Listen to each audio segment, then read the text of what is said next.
शुरुआत करते हैं एक ऐसे टॉपिक की कि जो बेहद और ख़ास महत्वपूर्ण है यूपीएससी के लिए, स्टेट पीसीएस के लिए और अदर इन्फॉर्मेशन के लिए भी जानना ज़रूरी है। और इन चीज़ों को समझने के लिए, खास करके यूपीएससी के लिए, स्टेट पीसीएस के लिए, तो हम एक रिलीजियस से ऊपर जाकर सोचेंगे और समझेंगे कि क्या क्या ज़रूरी चीज़ें हैं उन चीज़ों में। और इसराइल की क्या हिस्ट्री है, फ़लस्तीन की क्या हिस्ट्री है, अल-अक्सा मस्जिद क्या है, रॉक ऑफ द डोम क्या है, टेम्पल माउंट किसे कहते हैं, और शेख जर्रा क्या है, हमास किसे कहते हैं, हमास को फंडिंग कहाँ से मिलती है, उन चीज़ों को, और जो बाइडेन की क्या रणनीति है, डोनाल्ड ट्रंप की क्या रणनीति है, बराक ओबामा की क्या रणनीति है, उन सारी चीज़ों को वन बाय वन एक कॉन्सेप्ट के साथ, तथ्यों के साथ और तिथि के साथ एक ही सेशन में हम चर्चा करेंगे कि क्या क्या ज़रूरी है उन चीज़ों को समझने के लिए। और उसी के अंदर कैसे रोल रहा एक इजिप्ट का, और इजिप्ट ने किस तरीके से शांति समझौते और सीज फायर कर कर इन चीज़ों को ख़त्म किया, और दुनिया किस तरीके से दो हिस्से में बढ़ती हुई नज़र आई, और यूपीएससी के लिए क्या चीज़ें ज़रूरी है, स्टेट पीसीएस के लिए क्या ज़रूरी है, उन चीज़ों को एक तथ्यों के साथ समझने की कोशिश करेंगे। आज समझते हैं वन बाय वन की क्या चीज़ें हैं, क्या हिस्ट्री है इजराइल की, फ़लस्तीन की, हमास का क्या रोल है, और किस तरीके से अमेरिका के प्रेसिडेंट उनका सपोर्ट कर रहे हैं, और कैसे तरीके से इजिप्ट ने उसमें शांति समझौता कर कर उसने अपना सीज फायर किया, और क्या क्या चीज़ें हैं हमास वगैरह, सारी history one by one clear करेंगे।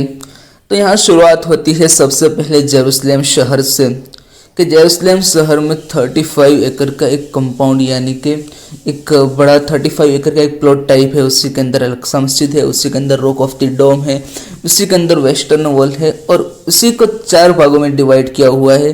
कैसे और किस तरीके से सारी चीज़ों को समझेंगे।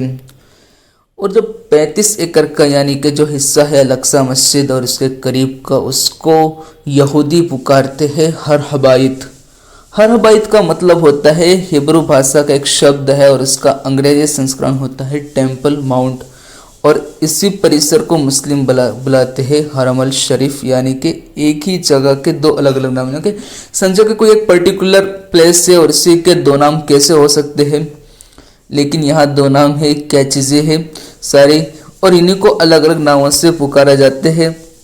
यहूदी मानते हैं कि ईश्वर ने पहली मिट्टी, यानी कि जिसने एडम का सृजन हुआ, एडम माने वो पहला पुरुष जिससे इंसानों की भावी पीढ़ी अस्तित्व में आई, और यहूदी की एक और मान्यता जुड़ी है टेम्पल माउंट से। उनके पैगंबर थे अब्राहम के 2 बेटे थे, इस्माइल और इजाक। एक दफ़ा ईश्वर ने अब्राहम से उनके बेटे इजाक की बलि मांगी, और ये बलि देने के लिए इब्राहिम ईश्वर की बताई जगह पर पहुँचे, और यहाँ अब्राहम इजाक को बलि चढ़ाने वाले थे कि ईश्वर ने एक फरिश्ता भेजा। अब्राहम ने देखा फरिश्ते के पास एक भेड़ खड़ा है, और ईश्वर ने अब्राहम की भक्ति, उनकी श्रद्धा पर मुहर लगाते हुए इजाक को बख्श दिया, यानी कि उनकी जगह एक बलि देने के लिए एक भेड़ को भेज दिया। और यही यहूदी के मुताबिक बलिदान की वो घटना इसी टेम्पल माउंट पर हुई थी।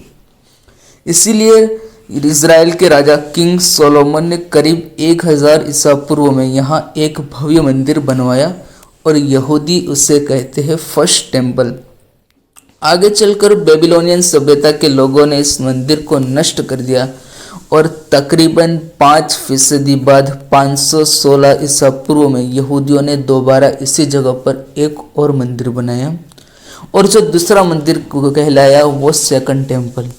और इसी मंदिर की अंदरूनी हिस्से को कहते थे होली ऑफ होलीज, यानी कि पवित्र से भी पवित्र, ऐसी जगह के जहां आम यहूदियों को पांव रखने की इजाज़त नहीं थी। मीन्स के कोई ऐसा प्लेस है जहां आम लोग पांव नहीं रख सकते, लेकिन वहीं पे जो श्रेष्ठ पुजारी है, उनमें से जो श्रेष्ठ लोग हैं वहीं जा सकते हैं, और वही उनकी पूजा पाठ वगैरह कर सकते हैं।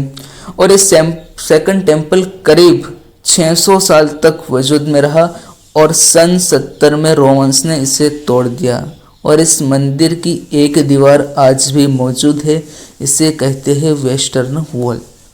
और ये दीवार उस प्राचीन सेकंड टेम्पल के बाहरी हिस्सा का मानी जाती है कि यहूदी अपनी ये मान्यताएं तो जानते हैं, मगर उन्हें ये पता नहीं कि मंदिर का भीतरी हिस्सा यानी वो Holi of Holis temple mount के किस हिस्से में स्थित था। चूंकि प्राचीन समय में तो आम यहूदियों को वहां जाने की छूट ही नहीं थी, और धार्मिक यहूदी आज भी उस ऊपरी हिस्से के अंदर पाँव नहीं रखते और वेस्टर्न वॉल के पास ही प्रार्थना करते हैं। अब दूसरा पक्ष है मुस्लिम किस तरीके से अपनी चीज़ों में दावा करते हैं। मुस्लिमों के मुताबिक इस्लाम की सबसे पवित्र जगहों में पहले नंबर पर है मक्का, दूसरे नंबर पर है मदीना और तीसरे नंबर पर है हरम अल शरीफ यानी कि जेरूसलेम, वो 35 एकड़ का हिस्सा। जब इस्लामिक मान्यता का संबंध है कुरान से, और कुरान के मुताबिक 621 के रात पैगंबर मोहम्मद साहब ने उड़ने वाले घोड़े पर बैठकर मक्का से जेरूसलेम आए और यहीं से वो जन्नत में चढ़े और यहाँ उन्हें अल्लाह के दिए कुछ आदेश मिले। और क्या था इस आदेश में बताया गया था कि इस्लाम के मुख्य सिद्धांत दिन में 5 मरतबा नमाज वगैरह पढ़ना। और उसके बाद सन 632 में मोहम्मद पैगंबर साहब की मृत्यु हो गई। मोहम्मद साहब की मृत्यु के बाद यानी कि 4 सालों के बाद 636 में मुस्लिमों ने जेरूसलेम पर हमला कर दिया और तब यहाँ साम्राज्य हुआ करता था बेजेंटाइन एम्पायर यानी कि बेजेंटाइन साम्राज्य का शासन हुआ करता था। मुस्लिमों ने जेरूसलेम को जीत लिया। आगे चलकर खलीफाओं ने जेरूसलेम में एक भव्य मस्जिद बनाई और इसी का नाम रखा अल अक्सा, यानी अरबी भाषा में अक्सा का मतलब होता है सबसे ज़्यादा दूर। और इसी अल अक्सा मस्जिद के सामने की तरफ है सुनहरे गुंबद वाले इस्लामिक इमारत और इसे कहते हैं डोम ऑफ द रॉक। मुस्लिम मानते हैं कि सदियों पहले उस रात को उड़ने वाले घोड़े पर प्रॉफिट मोहम्मद साहब ने जेरूसलेम में पहली बार जहां पांव रखा उसी जगह पर है अल अक्सा मस्जिद और इस जगह से उठकर वो उस रात जन्नत में चढ़े थे, वहीं पर है डोम ऑफ द रॉक। और ये दोनों इमारतें जेरूसलेम में है और इसी 35 वाले एकड़ के कंपाउंड में भीतर जैसे यहूदी अपने प्राचीन मंदिरों की लोकेशन मानते हैं और इसी लोकेशन को लेकर झगड़े और विवाद चल रहे हैं। इतिहास में एक दौर हुआ क्रूसेड्स का। क्रूसेड्स के माने हैं होली वॉर, ऐसा युद्ध जो धर्म के आधार पर लड़े गए। ये क्रूसेड्स हुए ईसाई और मुस्लिमों के बीच का एक विवाद था और इसकी वजह से थी कि जब इस्लाम का विस्तार शुरू हुआ तो इस्लामिक साम्राज्य ने ईसाइयों द्वारा पवित्र जाने वाली कई जगहों जैसे कि जेरूसलेम भी इनमें से एक था उसको जीत लिया। और ये बात चर्च यानी कि ईसाई लोगों को असहनीय थी और इसीलिए जेरूसलेम उन्हें भी बहुत अजीज था। और ईसाई धर्म में जेरूसलेम की वैल्यू थी कि ईसाई मानते हैं कि ईसा मसीह ने इसी शहर में अपना उपदेश दिया और यहीं उन्हें सूली पर चढ़ाया गया और यहीं पर वो दोबारा आएंगे, यानी कि सेकंड कमिंग उनकी जो होगी वो इसी तरह दुनिया में दोबारा लौटेंगे, तो वो यहीं से जेरूसलेम में उसका बड़ा किरदार होगा। अब उसमें सबसे ज़्यादा प्राचीन मान्यता है यहूदियों की और सबसे प्राचीन इसीलिए कि क्रिश्चियनिटी और इस्लाम दोनों यहूदी धर्म के बाद आए। यहूदियों पर हमला किया रोमन्स ने, उन्होंने जेरूसलेम पर अपना कंट्रोल कर लिया। फिर आए मुसलमान, इन्होंने जेरूसलेम को अपने कंट्रोल में लेकर यहाँ धार्मिक इमारतें बनाई। फिर आगे चलकर ईसाइयों और मुस्लिमों में युद्ध शुरू हुआ और इसमें पहला युद्ध जेरूसलेम के लिए लड़ा गया। इसे फर्स्ट क्रूसेड के तहत जुलाई 1099 में ईसाइयों ने जेरूसलेम को जीत लिया, मगर ये जीत ज़्यादा समय तक बरकरार नहीं रही और इसी को देखते हुए 1187 में मुस्लिमों ने जेरूसलेम को वापस हासिल कर लिया और उन्होंने हरम अल शरीफ का प्रबंधन देखने के लिए एक वक़्फ़ यानी कि इस्लामिक ट्रस्ट का गठन कर दिया और पूरे कंपाउंड का कंट्रोल इसी ट्रस्ट के हाथ में था, जहां कोई भी गैर मुस्लिम यानी कि यहूदी और ईसाई को वहां एंट्री नहीं थी। सदियों तक ऐसी व्यवस्था बनी रही। फिर आया 1948 का साल।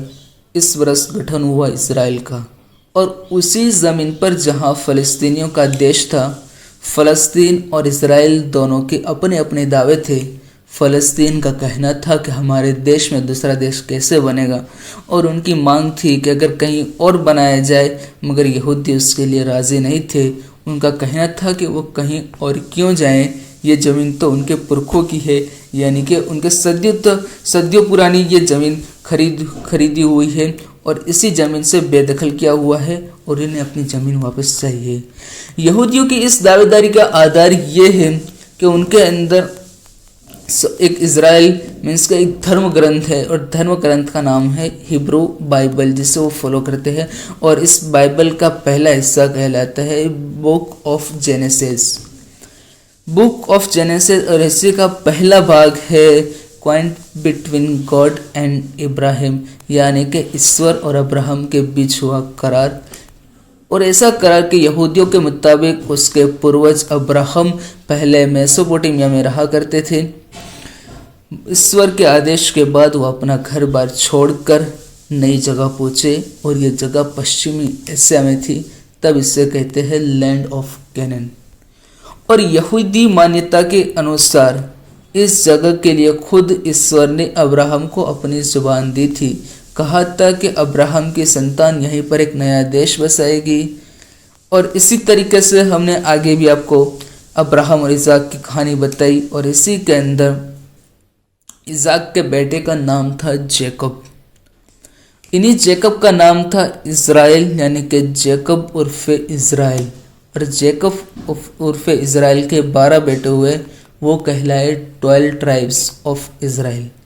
इन्हीं कबीलों की पीढ़ी ने आगे चलकर बनाया यहूदी देश, और वो जिसका प्राचीन नाम था लैंड ऑफ इज़राइल, माने इज़राइल और उनके वंशजों की भूमि।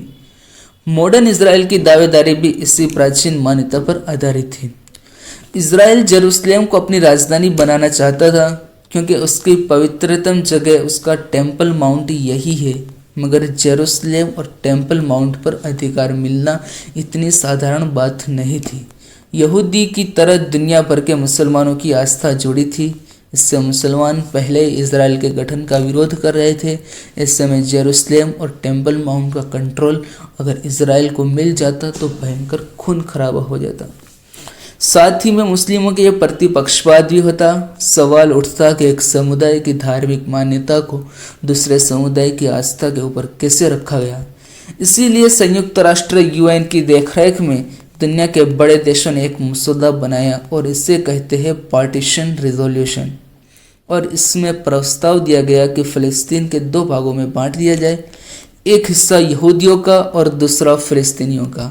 और जेरूसलेम पर यह प्रस्ताव दिया कि मसौदे के मुताबिक जेरूसलेम पर इंटरनेशनल कंट्रोल की बात कही गई, और इस कंट्रोल का पहरेदार यूनाइटेड नेशन को खुद बनाया।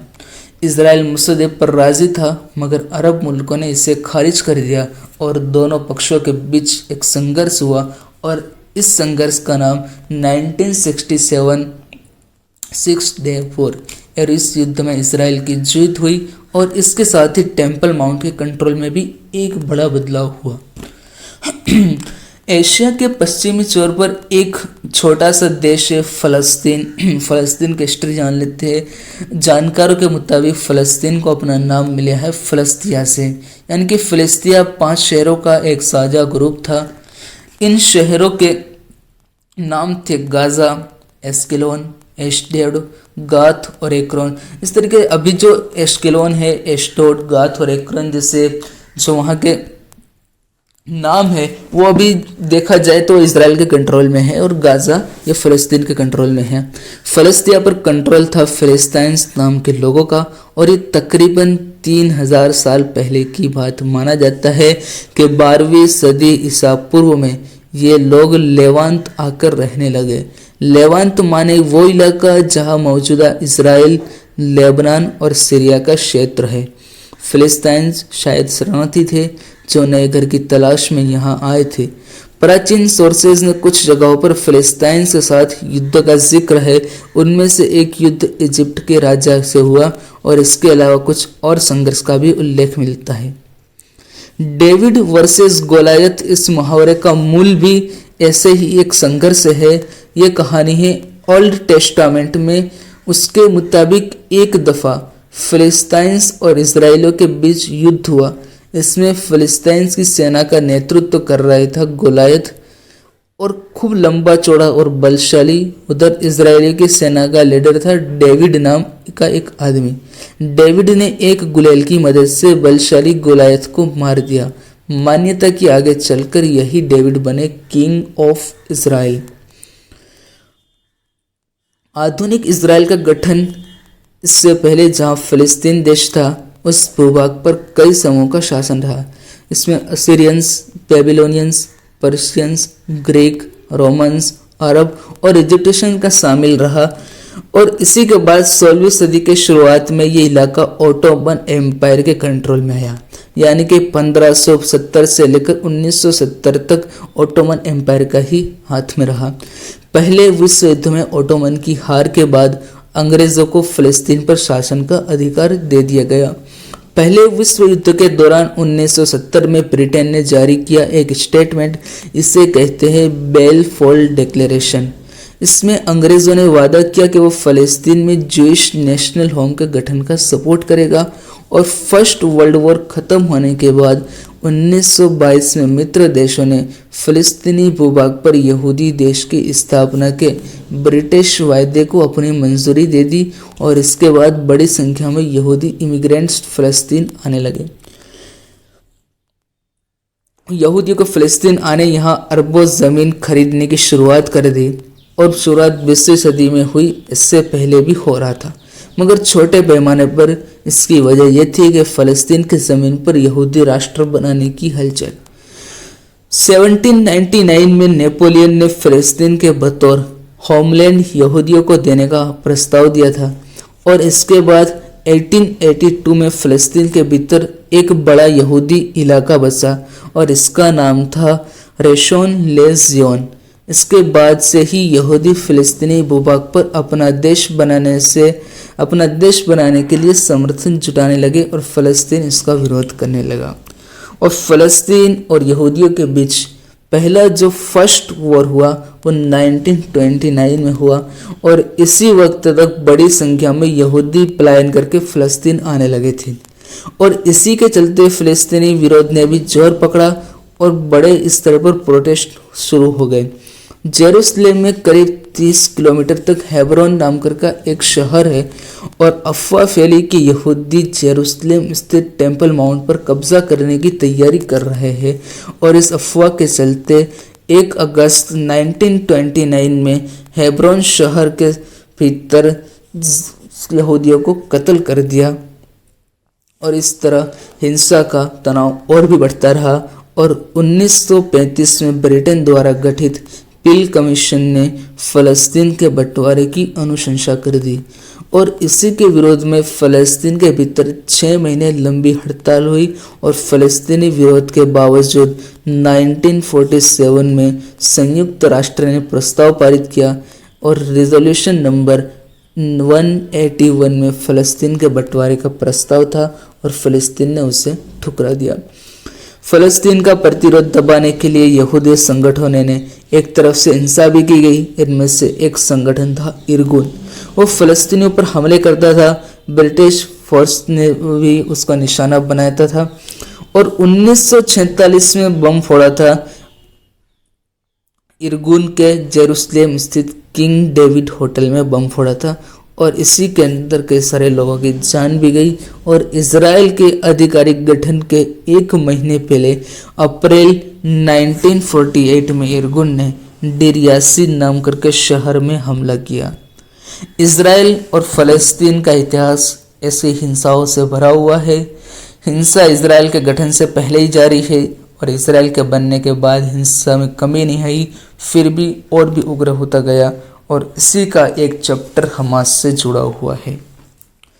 हमास का पूरा नाम है हरकत अल मुकावमा अल इस्लामिया, मतलब इस्लामिक रेजिस्टेंस मूवमेंट।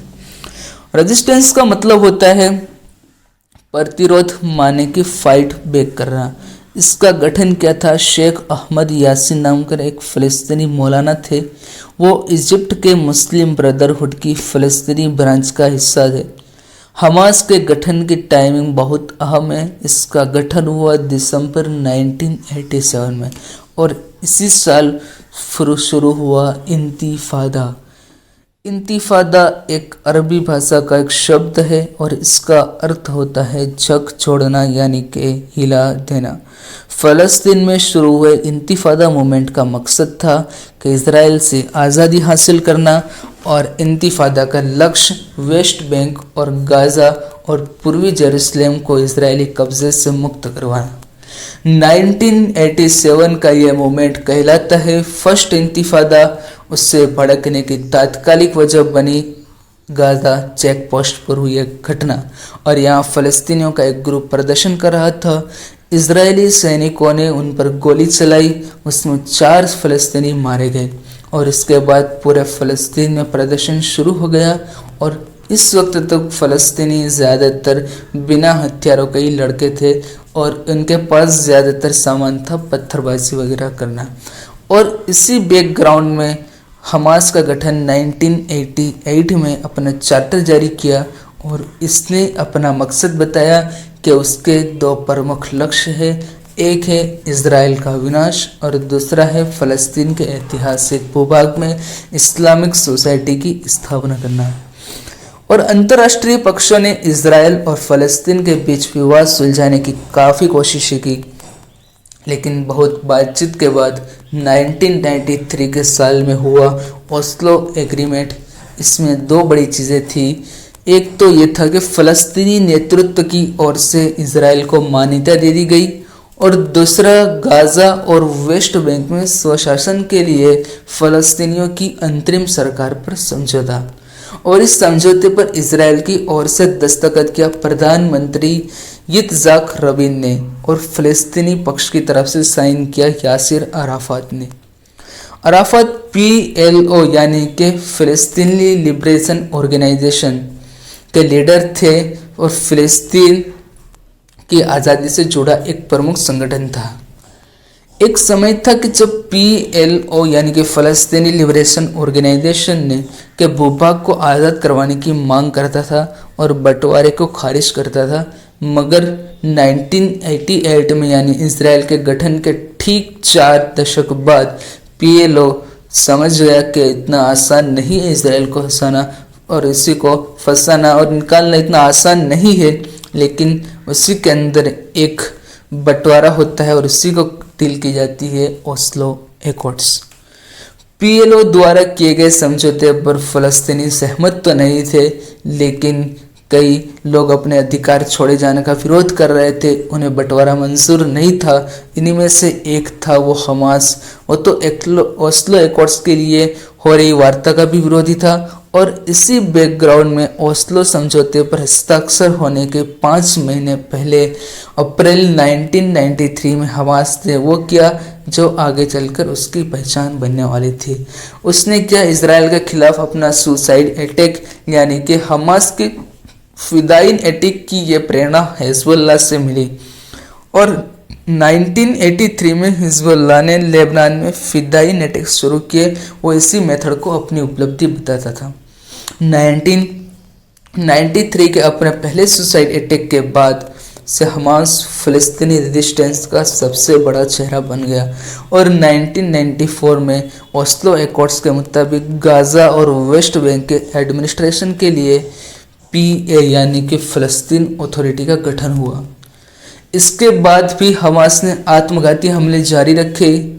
हमले करने की सबसे प्रमुख 2 मंशा थी। पहला, फ़लस्तीन की आज़ादी का सपोर्ट जुटाना और दूसरा, शांति प्रक्रिया को पटरी से उतारना। और कभी कार में, कभी बाज़ारों में, कहीं भी सुसाइड अटैक्स होने लगे और 1997 में अमेरिका ने हमास को एक आतंकवादी ऑर्गेनाइजेशन का दर्जा दिया। इज़राइल ने भी हमास को एलिमिनेट करने की बहुत कोशिश की, लेकिन इसके बावजूद हमास का प्रभाव और उसकी ताकत बढ़ती रही और ईरान जैसे इज़राइल के विरोधी देशों से फंडिंग उनको मिलती रही। हमास के वजूद और मजबूत हुआ नई एक सदी के अंदर और उसी से जुड़ी है 2000 से। ओस्लो एकॉर्ड्स के बाद 7 साल हो चुके थे और इसकी वजह से शांति की जो उम्मीदें बंधी थी वो पूरी नहीं हुई। इसी बैकग्राउंड में जुलाई 2000 में अमेरिकी राष्ट्रपति बिल क्लिंटन के नेतृत्व में कैंप डेविड सम्मेलन हुआ और इसे कहते हैं कि इस वार्ता के दौरान इजराइल ने गाजा और वेस्ट बैंक का करीब 90% हिस्सा फ़लस्तीन को लौटाकर सेटलमेंट की पेशकश की थी।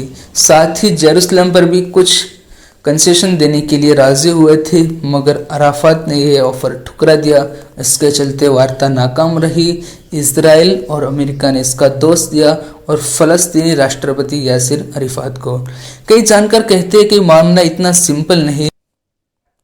इसमें से कई लोग कहते हैं कि ये मामला इतना सिंपल और आसान नहीं था कि वेस्ट बैंक और गाजा को लौटाकर इजराइल कोई उदारता नहीं दिखा रहा था, न ही जेरूसलम पर फ़लस्तीन को कंसेशन देने की उदारता थी।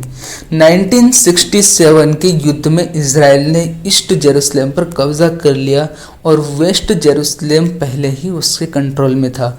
मतलब पूरा जेरूसलम ही इजराइल के पास आ गया और उसने वेस्ट बैंक और गोलन हाइट्स को भी कब्जा कर लिया, जबकि अंतर्राष्ट्रीय कानून के मुताबिक ईस्ट जेरूसलम, वेस्ट बैंक और गाजा फ़लस्तीनी इलाके हैं। उन पर इजराइल का कब्जा अवैध माना जाता है।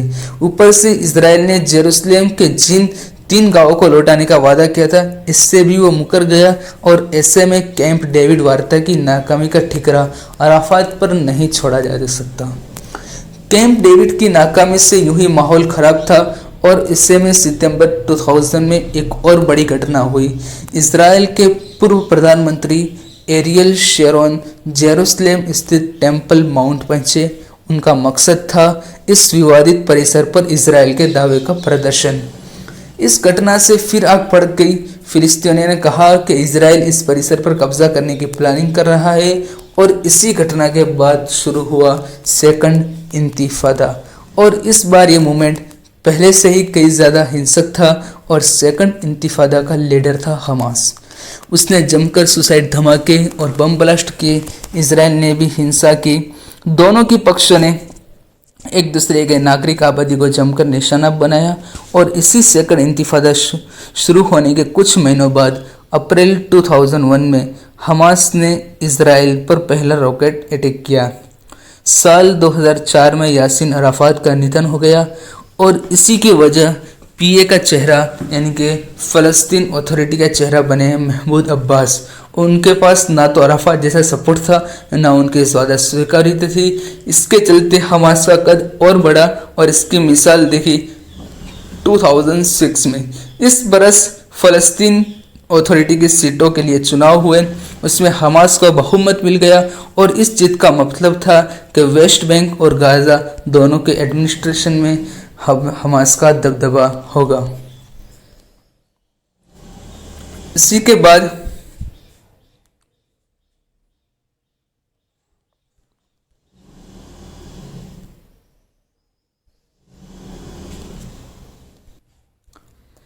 और इस जत ने हमास और पीए यानी कि फ़लस्तीन अथॉरिटी के बीच की दरार को और गहरा कर दिया। यानी कि फ़लस्तीन अथॉरिटी में दबदबा है फतह का, वो हमास का कट्टर प्रतिद्वंदी है। फ़लस्तीन अथॉरिटी के पास इंटरनेशनल सपोर्ट है, इसलिए कि वो इजराइल से डील का पक्षकार है। उससे इंटरनेशनल बिरादरी से मोटा फंड भी मिलता है। कहते हैं उस फंडिंग ने फ़लस्तीन अथॉरिटी को बेहद भ्रष्ट बना दिया है। फ़लस्तीन अथॉरिटी खास तौर पर फतह किसी कीमत पर वेस्ट बैंक का कंट्रोल नहीं खोना चाहता था। उसने हमास को साइड लगाने की कोशिश की। इसका नतीजा हुआ बंटवारा। वेस्ट बैंक पर फ़लस्तीनी अथॉरिटी का कंट्रोल हो गया और गाजा का डी फैक्टो रूलर हो गया हमास। यानी अब पूरी फ़लस्तीनी आबादी का नेतृत्व करने के लिए, उनकी बात रखने के लिए कोई संगठित अथॉरिटी नहीं थी। पीएलओ फ़लस्तीन लिबरेशन ऑर्गेनाइजेशन इस गुट के चलते 2006 के बाद फ़लस्तीन में कोई चुनाव नहीं हुआ। हमास और फतह एक दूसरे से लड़ते रहते हैं और इसी फूट का इजराइल ने खूब फायदा उठाया। उसने शांति वार्ता करने से इनकार कर दिया। कहा जब तक हमास से गाजा की कमान नहीं छीनी जाती तब तक बातचीत संभव नहीं। इजराइल जानता है कि ऐसा कर पाना मुश्किल और फिलहाल मुमकिन भी नहीं। एक बार फिर हमास और इसराइल में जंग छिड़ गई और इसी को देखते हुए दोनों एक दूसरे पर हमला कर रहे हैं और इस जंग में गाज़ा को हो रहा जान माल का नुकसान इसराइल के मुकाबले कहीं ज़्यादा है। ऐसा नहीं कि हमला शुरू करने से पहले हमास को क्या इसका आभास न हो रहा, फिर भी उसने हमला किया, क्योंकि इसकी एक बड़ी वजह है मिडल ईस्ट का हालिया घटनाक्रम। इसराइल और यूएई के बीच समझौता हो चुका है। बहरीन, मोरक्को और सूडान से भी उसकी डील हो चुकी है। सऊदी के साथ इसराइल का जाहिर तौर पर भले एग्रीमेंट न हुआ हो, लेकिन पर्दे के पीछे उनमें भी दोस्ती हो चुके हैं। यानी अब फ़लस्तीन की साइड लेने के लिए बस ईरान और तुर्की जैसे देश बचे हैं। ईरान पहले से ही अलग थलग है और एर्दोगान के नेतृत्व में तुर्की के मुस्लिम लीडर बनने की कोशिश को इस्लामिक देश सपोर्ट नहीं करते। यानी फ़लस्तीन की समस्या भले अनसुलझी हो, लेकिन उसके ज़्यादा मददगार उससे छोड़कर आगे बढ़ चुके हैं। एक तरफ ये बाहरी चुनौतियां है, दूसरी तरफ अंतर्राष्ट्रीय तौर पर अलग थलग किए जाने के चलते हमास के कंट्रोल वाला गाज़ा भी बदतर स्थिति में है। यहाँ काफ़ी गरीबी है। हमास इस फ्रंट पर कुछ बेहतर नहीं कर और इसी के चलते हमास कुछ बेहतर नहीं कर सका और 2007 से गाज़ा का कंट्रोल उसके पास है, मगर उसकी पावर वहीं तक महदूद है।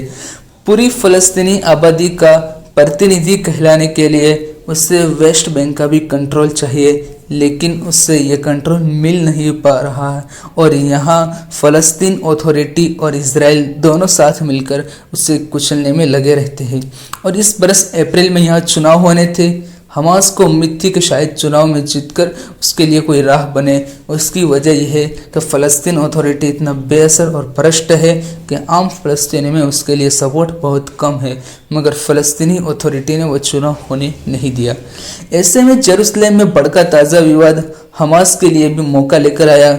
इजरायली फोर्सेस के अल अक्सा परिसर में घुसने, वहां हिंसा करने को हमास ने इस्लाम का अपमान किया और इसी मुद्दे पर उसने रॉकेट हमले शुरू किए। और इसमें भले गाज़ा के लोग मारे जा रहे हो, मगर हमास के पास अब मौका है कि वो दावा कर सकता है कि वो अकेला फ़लस्तीनी के लिए लड़ रहा है, उन्हें अधिकारों की रक्षा कर रहा है। पहले हुए संघर्षों की तरह इस बार इजराइल और हमास एक दूसरे को ज़्यादा से ज़्यादा चोट देने में लगे हैं। अंतर्राष्ट्रीय बिरादरी शांति की अपील कर रही है।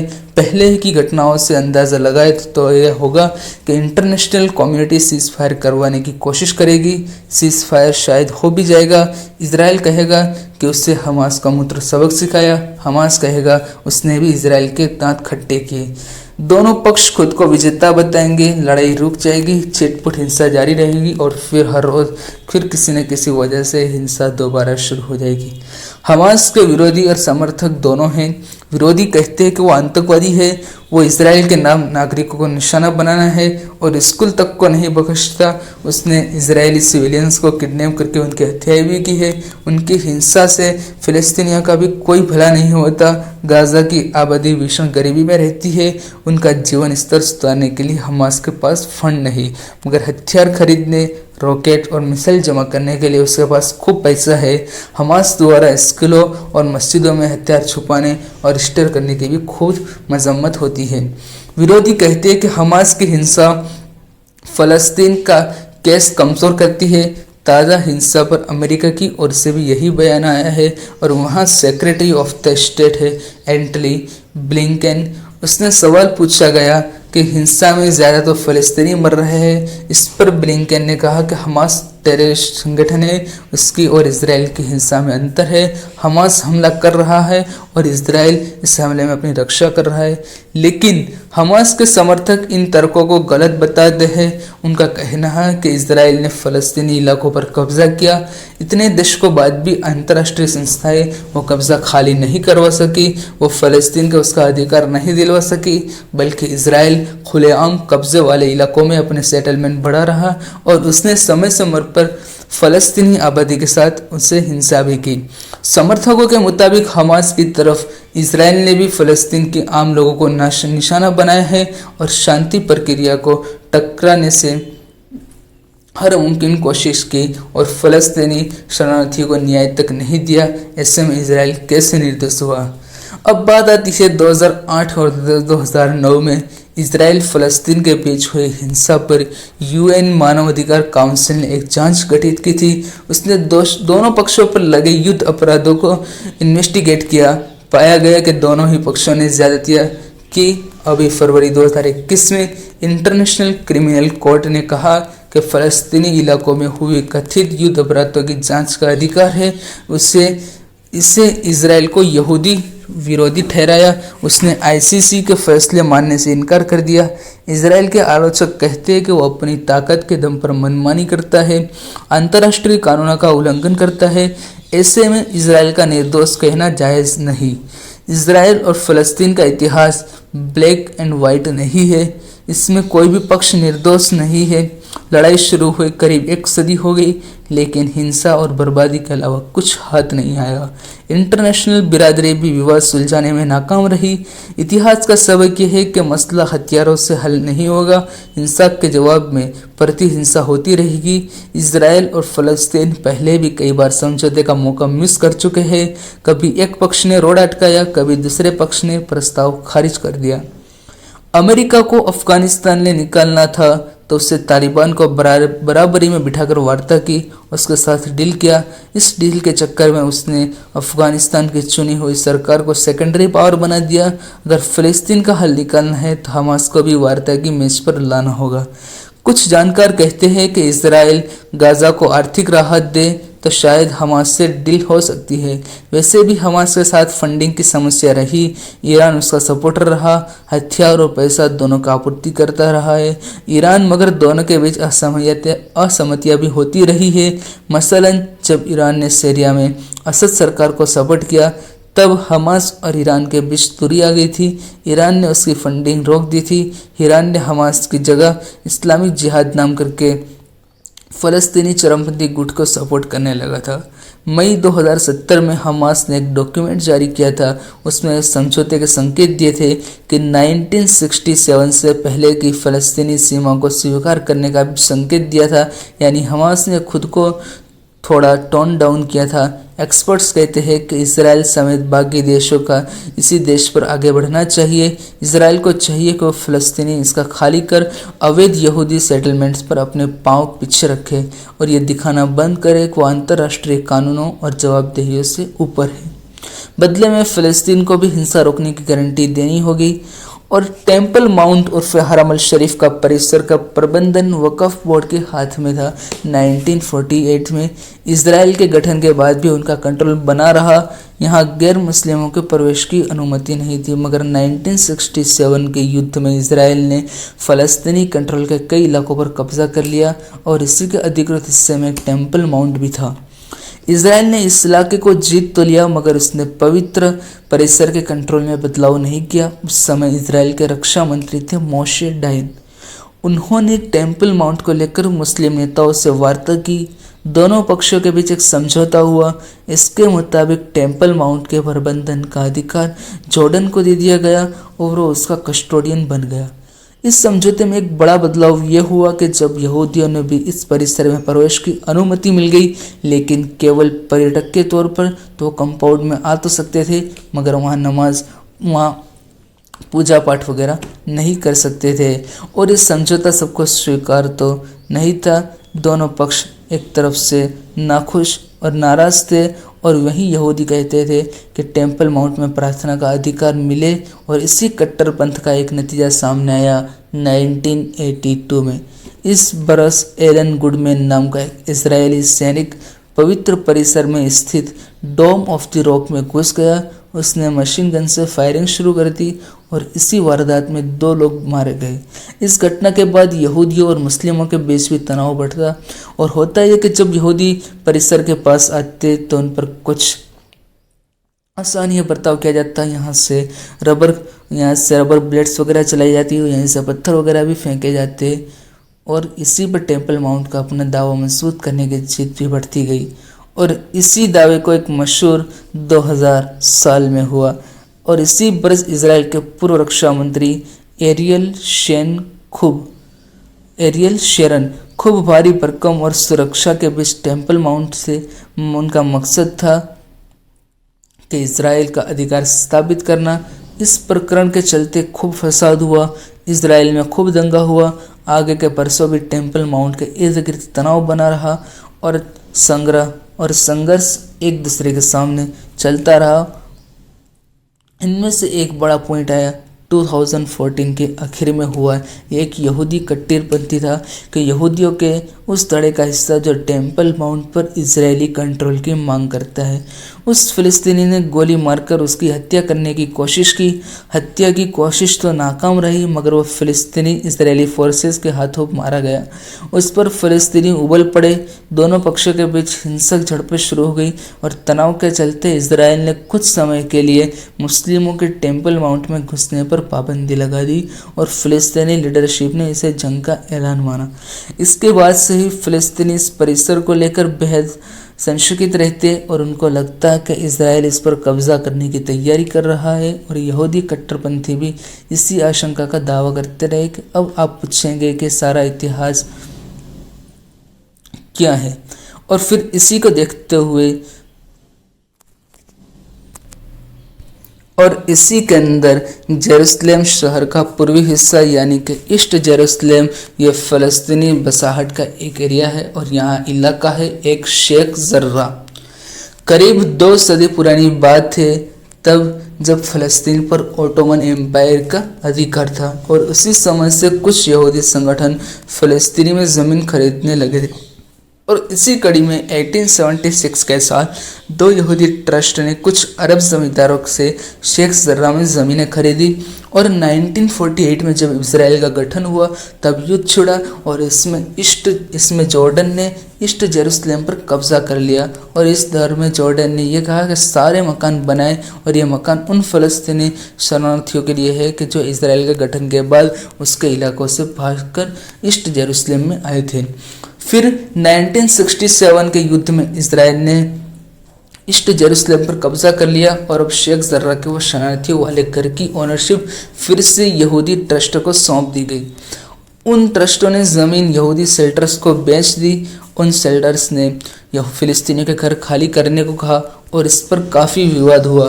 काफ़ी हंगामे के बाद 1982 में इलाके के फ़लस्तीनी निवासियों ने यहूदी सेल्टर से समझौता किया और उसके तहत फ़लस्तीनियों ने उस ज़मीन पर यहूदी सेल्टर्स का मालिकाना हक मान लिया। बदले में उन्हें किराएदार की हैसियत से वहां रहने का अधिकार मिला। लेकिन ये समझौता बरकरार नहीं रहा। आगे चलकर फ़लस्तीनियों ने कहा कि उनके साथ चालाकी हुई है, इसीलिए वो समझौता नहीं मानेंगे। इसी विवाद से जुड़ा एक प्रकरण जो मौजूदा तनाव की जड़ है, ये मामला जुड़ा है शेख जर्रा में रह रहे 6 फ़लस्तीनी परिवारों से।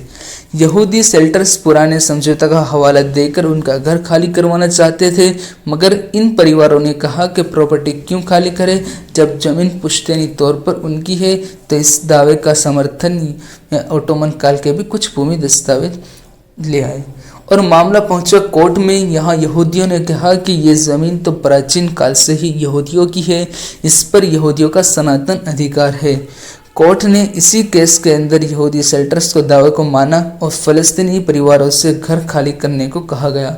बस यहीं से चिंगारी भड़क होती और इसी के अंदर मामले के सुप्रीम कोर्ट में अपील की गई और दूसरी तरफ फ़लस्तीनी अपनी दावेदारी को बल करने के लिए तैयार हो गए।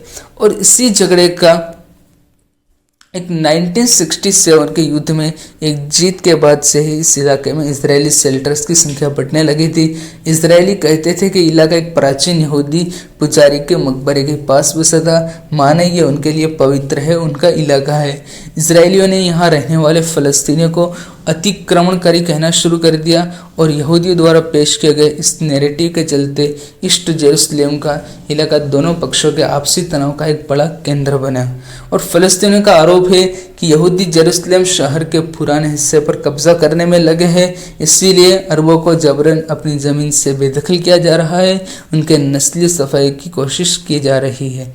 और यही वजह है कि उन 6 परिवारों का फ़लस्तीनियों ने अपने अस्तित्व और हक की लड़ाई माना और 10 मई को सुप्रीम कोर्ट में इस केस की फाइनल सुनवाई होनी थी।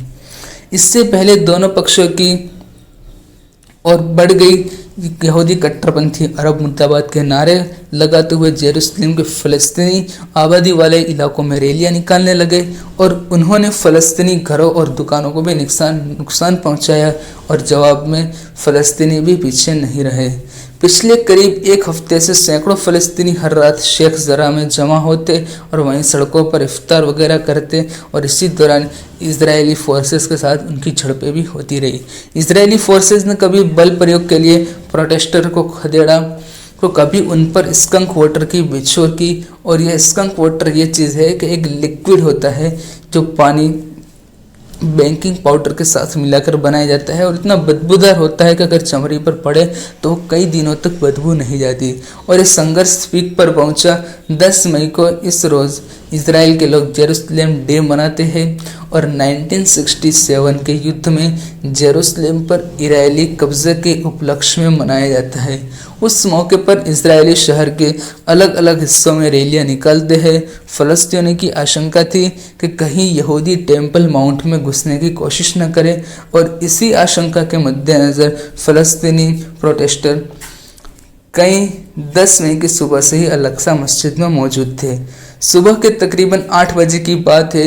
इजरायली फोर्स मस्जिद के कंपाउंड में घुस गई और फ़लस्तीनी पत्थरबाजी के साथ इजरायली फोर्स उन पर भी ग्रेनेड्स और रबड़ बुलेट्स दाग रहे थे। और संघर्ष की शुरुआत को लेकर दोनों पक्षों के अपने अपने दावे हैं। पहले कहते हैं कि फ़लस्तीनियों का आरोप है कि इजरायली पुलिस ने मस्जिद के भीतर स्टन ग्रेनेड्स और रबर बुलेट्स के दागी आंसू गैस छोड़े। और वही इजरायली पुलिस का इल्ज़ाम है कि वो मस्जिद के पास वाली सड़क पर थे जब मस्जिद के भीतर से उन पर पत्थर फेंके गए और उनके मुताबिक कंपाउंड में दाखिल हुए।